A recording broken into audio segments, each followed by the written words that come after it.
So ito na nga mga chismosa, na-miss nating magpatunog ng buto at magpakrak ng leeg, 'di ba? So ayan, dahil nagkaroon tayo ng extra time, pinatawag natin si Sir Herbert Aguirre agad-agad.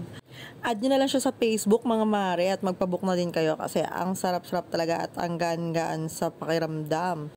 So maliban sa bone setting at chiropractic, nag-offer din si Sir ng acupuncture, yan, para sa mga high blood, low blood, or yung iba pang medical needs nyo. Pwede rin yan sa natural healing ng mga acupunctures, ganyan. Kung ayaw nyo ng mga gamot-gamot masyado, yan, try nyo to kasi the best to.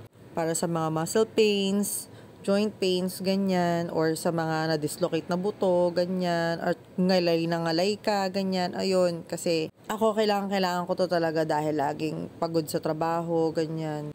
Wala naman ako trabaho, pagod ka katambay, o yun pala dapat. Pagod ka kaupo, kaka-cellphone, pagod makikain, ganon. So, hindi na videohan yung buong process kasi pinatay ni Mark. So, dito, makikita nyo na pati sila Mingming at sila Baby, talagang pinapaayos natin yung mga boli-bali nilang buto para maiwas din sila sa sakit kasi may ubot sipon sila. So, inaayos at inaalay na rin ang kanilang mga bones. Lalo na si Baby dahil napakalikot niya, prone siya sa mga pilay-pilay, ganyan. So, ito, dahil may ubot sipon sila, ipapahilot na rin natin ng bonggang-bongga. And kung mapapansin nyo, si Baby, medyo sanay talaga siya sa mga hilutan. So, ayan, chill lang siya, no? So, dahil nandito si Sir Herbert, sinamantala na namin, lahat kami, di ba? Ganon talaga. At dahil sumilip si Kuya Ian, siya rin. Ano ba yung decision mo na mapil? First time mo to, Kuya. Napapanood lang sa YouTube, pero ngayon hindi ko naman. Oh!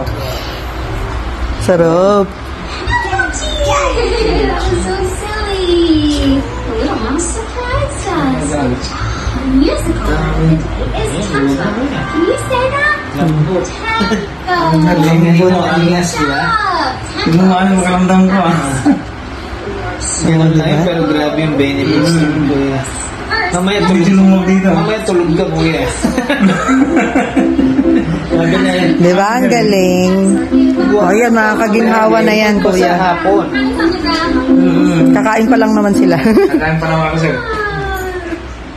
So, ayun na nga, dahil nga na budol namin si Sir Herbert, pinapunta ko na rin yung nanay ko. Kasi suki talaga siya ni Sir Herbert sa pagdating sa tusukan. So, i-google nyo na lang kasi ayoko mag-explain na mahaba dito kung para sa ng acupuncture. Ano, baka magkamali pa ako nang sabihin, mabash nyo pa ako.